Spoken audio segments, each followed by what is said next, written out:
Annyeonghaseyo, Yorobun. This is Anthony Jarsaniba, vlogger South Korea. So yun guys, swerte ng mga bago nating subscriber dito sa YouTube channel dahil dito natin unang-unang i-reveal itong my secret strategy to become faster learner. Okay? So episode number 1 naman to. So bawat episode, iba-ibang pattern yung gagawin natin. Okay? Na i-share.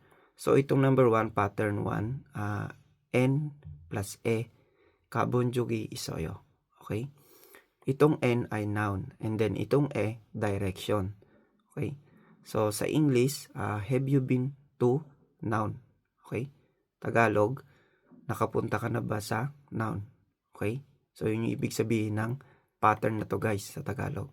Okay? Tandaan po natin. So paano tayo magiging faster learner dito guys?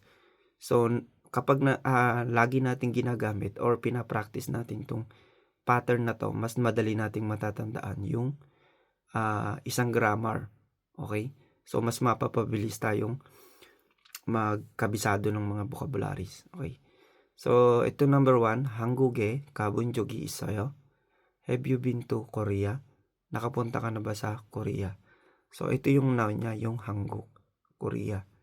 So pattern 가본 적이 있어요. Number 2, Busan 가본 적이 있어요? Have you been to Busan? Nakapunta ka na ba sa Busan? So yun yung ibig sabihin niya guys. Number 3, 제주도에 가본 적이 있어요? Have you been to Jeju Island? Nakapunta ka na ba sa Jeju Island? So ganun pa rin guys.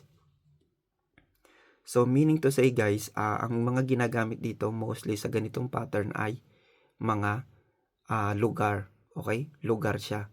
So ipapractice natin, iibahin lang natin yung noun and then isusulat natin para mabilis nating makabisado. Okay? So yun guys, number 4. 놀이공원에 가본 적이 있어요?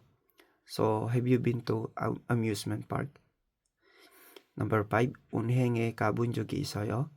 Number 6, 도서관에 가본 적이 있어요? So yan lahat guys, yung mga example natin.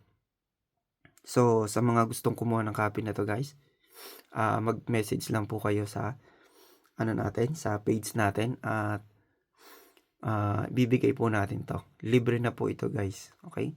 So hanggang dyan lang guys. Maraming salamat. Thank you and God bless.